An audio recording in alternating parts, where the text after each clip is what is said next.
Hey everyone, and welcome to Supported It Episode 2, or Part 2, whatever you want to call it. Regardless, I've rounded up another tasty group of parts that I had some issues supporting, or maybe not issues, brain problems supporting. Either way, they were conundrums for me at some point in my life working in this 3D printing crazy world that I've decided to be a part of. I don't know who told me about this stuff, but I should really go back in time and kind of smack them.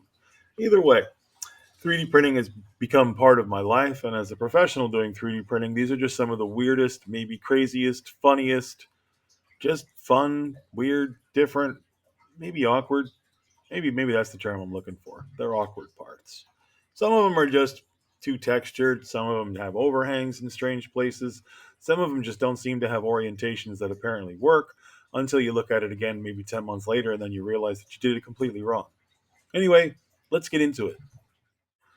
All right, so this time around, I'm actually going to show you a piece from the thumbnail, and this was from Digital Dark. This was Yine, and she apparently is a Warhammer character. I don't know too much about Warhammer, and I'm not going to pretend that I do, but this is, yeah, essentially she was a Warhammer character. She had two cool hairstyles. This was one of them. I absolutely hated this one. And then, of course, she had this cool hairstyle, which I also absolutely hated as well. Big, flowing, long, tippy hairs like this is usually more annoying and probably just makes me want to go kill myself. But the general rule of thumb here is to try to support them the worst way that you think you would, which would be almost practically upside down and leaning backwards. Now, the reason I say this is because if you're doing it the other way around, there's one, two, three, four, and this little tiny tip over there, as well as these two dangly earrings and a bunch of other small things that are going to be supported. Now, if you do it upside down, we still have this issue of this tip of hair right there, but as you can see, it is quickly joined to the rest of her head, and it is much stronger than this tiny little fragile piece that is sticking out over there. So, doing this upside down was really advantageous. But how do we tackle Featherhead? Well, kind of like the way she's leaning now, because doing it any other way would just make you want to cry. Each one of these as a support? No, absolutely not. They're very fragile here where each one of the gems joins them, and they're even more fragile down here at the post. And I mean, I suppose you could be logical, go in here and key each one of these, pop them off, and then print them separately. But this is not how the model comes, and essentially I have to make this work because I'm the guy who makes the pre-supports work for these. So this was one of those things where I had to actually look at from a subjective challenge standpoint. The head itself weighs a decent amount because it's a decent chunk of resin in the middle, but the rest of the parts of it are kind of like a miniature. So in my head, I decided to treat this like I would a 32 millimeter miniature. Seeing as it stands about 64 millimeters tall, and the head itself is about 30 to 35 millimeters in length, I decided to use it as the basis for that. So I used my sublight supports, which are only 0.15 millimeters. In this particular instance, they worked perfectly. So I didn't have any problem getting the print to come out. What it was really just trying to make sure I didn't overuse supports. You see, grid systems didn't weren't implemented at this time yet, and I didn't have snap to grid, and the new structure system didn't exist. So I was either making my own braces or I was doing auto bracing. And I mean, either of those options is fine, but I didn't have a lot of the tools that we've developed over the last couple of months, year, however, many years that Lychee's been kind of like boosting their software. And so essentially my job was a little bit harder to do. That's not really the point. The point is that if you're looking to do something like this now, again, I'm recommending to use this setting here for your supports on anything that's touching anything that's going to be delicate. So these earrings, for example, you see here that's an island right there. So you're going to want to support that with a light support. This hoop is not going to be that strong. As you can see, it's about 1 point, maybe 1.2, 1.3 millimeters thick. So any more than a couple of support bars on here, and you're just going to tear that hoop straight off when you go to rip off these supports or clip them.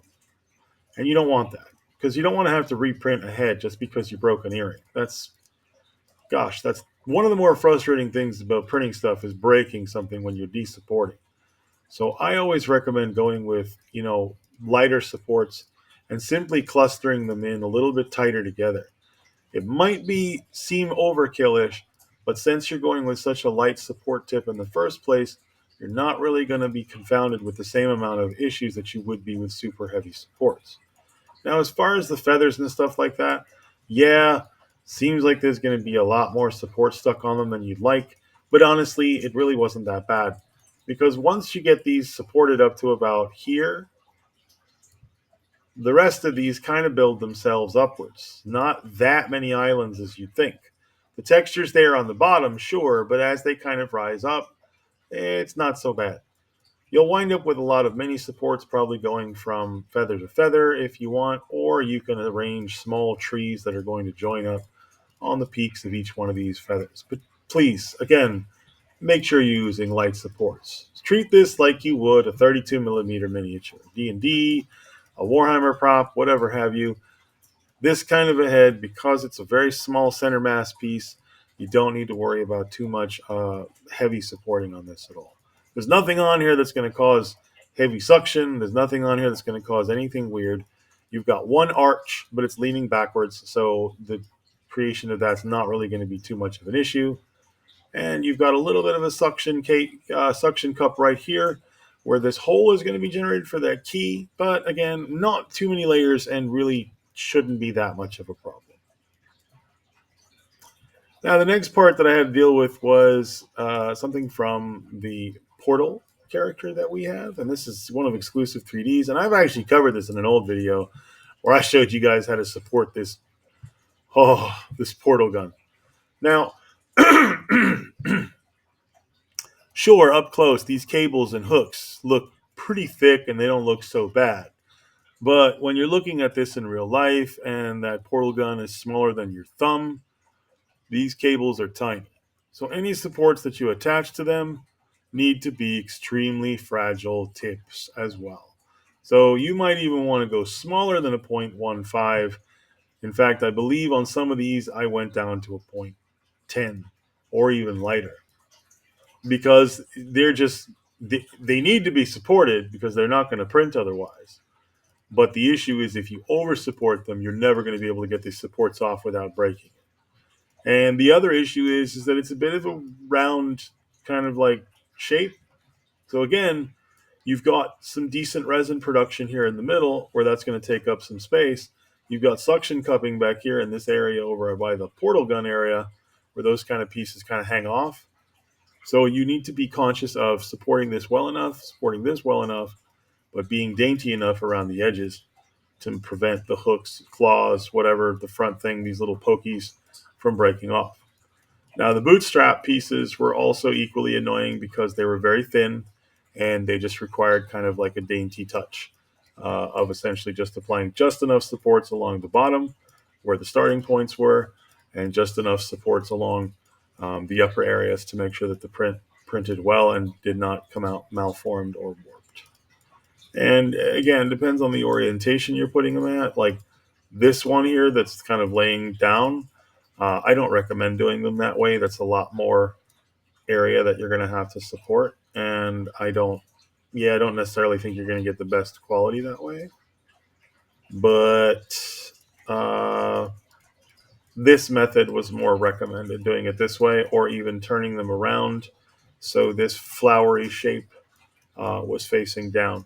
But then you'll have to use these edges here as your starting base. So again, really all depends on how you want to deal with the whole thing. But I think overall these were a little bit annoying just because of their curvature. They've got arches in there that are facing up, so these are creating like dome shapes. This is essentially a dome shape, and so I had to move this to a different orientation where that was not creating a dome. So doing it this way, there's a dome. If I pointed it this way, we had better chance because at least you're supporting it down here first, which gives you that. I wound up actually doing it almost facing straight up and down, which created less problems for this tubes and less problems for the actual hands at the front. I don't think I wound up putting any supports except for about down here where these overhang pieces came out. So again, it's all about how you look at the orientation. Now, you guys remember last time I mentioned something about hair? Yeah, we're gonna bring up hair. So you guys know who Frankie Foster is from Foster's Home for Imaginary Friends, I'm sure, right? Well, Officer Rue decided, and he loves to do this, to separate her hair chunks. And I mean, it's okay. You know, it gives you the freedom to be able to paint them a little bit better, I guess, differently, whatever. I absolutely hate the whole hair chunk thing. Some of them are really, really small. These just reminded me of Sonic the Hedgehog because they were like all over the place. So orientation here was a little annoying because if I did this, this was wound up being the best way to do it. Because any other direction, I wound up with all these little tiny quills essentially pointing down. Um, but even this one was still annoying because of this kind of like waviness going on back here. The hairs were kind of all moving in this wave direction. So I wound up with islands here, here, here, here, here, and a number of other places, including the actual hair tie itself, creating itself a little bit prematurely of the actual structure. So these hair pieces were not that much fun. I did not enjoy it. I don't care what anybody tells you. Cool model, great artist, always uses hair pieces. Ah, I guess some people like it that way. Some of my customers really enjoy the Rue models, so honestly, I don't complain directly, but I just there are some models like Midna that has this little tiny hair piece that's probably about maybe the size of like a fingernail clipping. That one's a little annoying. Uh, in fact, I could bring that one up here to show you guys. In just a second, we're going to take a look at Frankie's shoes. Now, Frankie's shoes weren't that bad overall. It was the sock texture that got me. I wound up supporting them like this,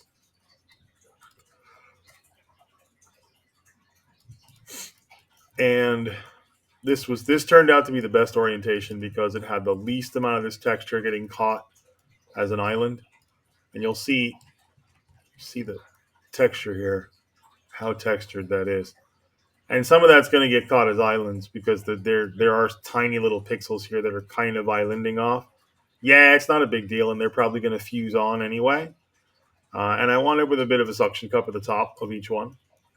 Tempted me to hollow them out so I could punch holes, but they're such small parts I didn't want to bother. Now you could additionally turn them upside down, and I did actually try printing them both directions. But then I wound up kind of getting some issues here on the shoelaces that I didn't like the damage I was getting on this. So I decided doing them the other way around was better. And I wound up with more islands upside down than I did right side up. So for something like this, it was definitely more advantageous to do it the other way around. And the suction at the beginning probably would have been more detrimental than the suction towards the end. And as promised, I am going to show y'all the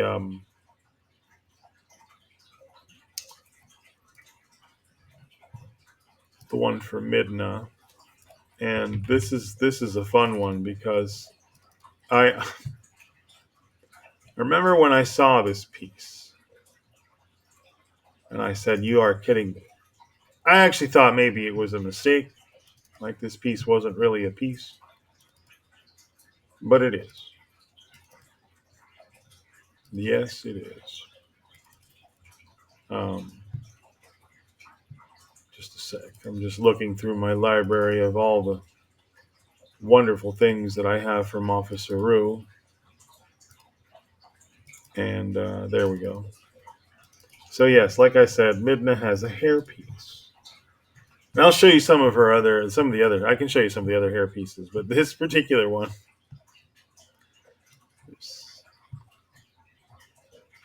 Oh no, that not this hairpiece.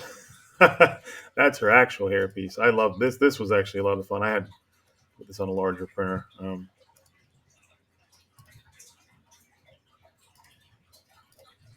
There we go.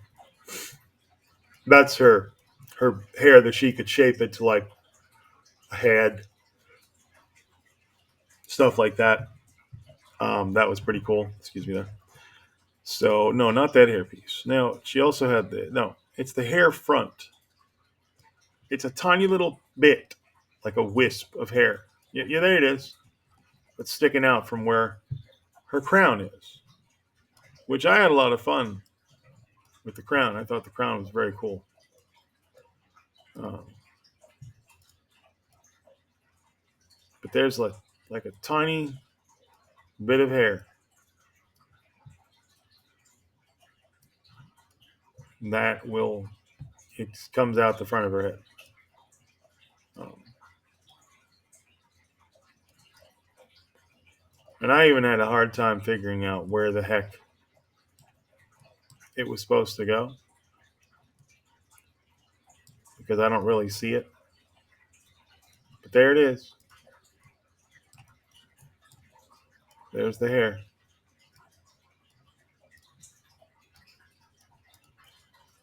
Now there's a key on it, and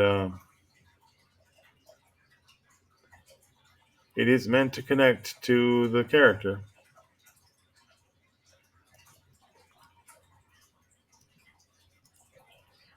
But that little piece of hair right there. And I know you're thinking, oh, easy, just support that with like two little tiny supports on the bottom. And yeah, it's not that it's hard to support. It's just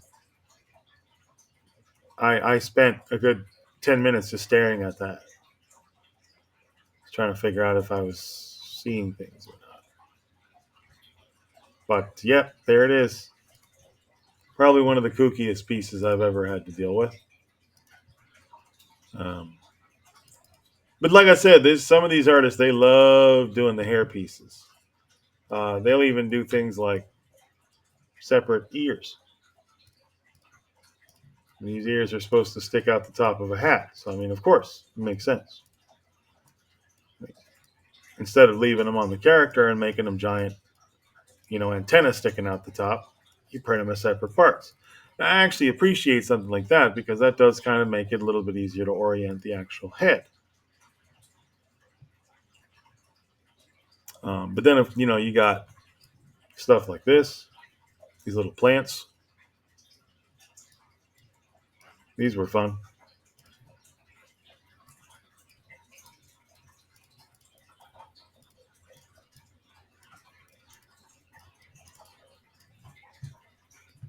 And of course, like I said, you've got, the hair stuff. There's always a hair piece of some sort. This one was actually relatively thin, but again, I use similar techniques with this. I would tilt it back like that, have the hair points pointing up. That way, they don't, they come out nice and sharp and clean. And yeah, there you pretty much go. Tell me what you guys think. You guys have any parts that you've ever run into that have just absolutely been a nightmare? You guys know of any parts or prints out there that are just absolutely hard to support? Maybe people have complained about it. Shoot a comment. Let me know what you think. Maybe I can take it on as a challenge. I'd like to see if we can solve a problem that nobody else can figure out. That'd be great. As usual, folks, thank you so much for watching. We really do appreciate it. We appreciate all the subscribers, followers, comments, and everybody that's been joining us over this past year and a half or so. And we've got a lot more stuff coming. We've got more content I'm working on. I got more ideas. We even got a couple side channel concepts that we're working on as well. But let us know what you think about the supported it content. This is, obviously part 2 of 1 of 2, or two of 2 at this point. So if you want to see more stuff like this, you want to see more kooky things I printed, obviously whatever YouTube friendly. Trust me, I could show you worse, but you'd have to join my Discord for that one. Anyway, thanks so much for watching again, folks. We'll see y'all soon.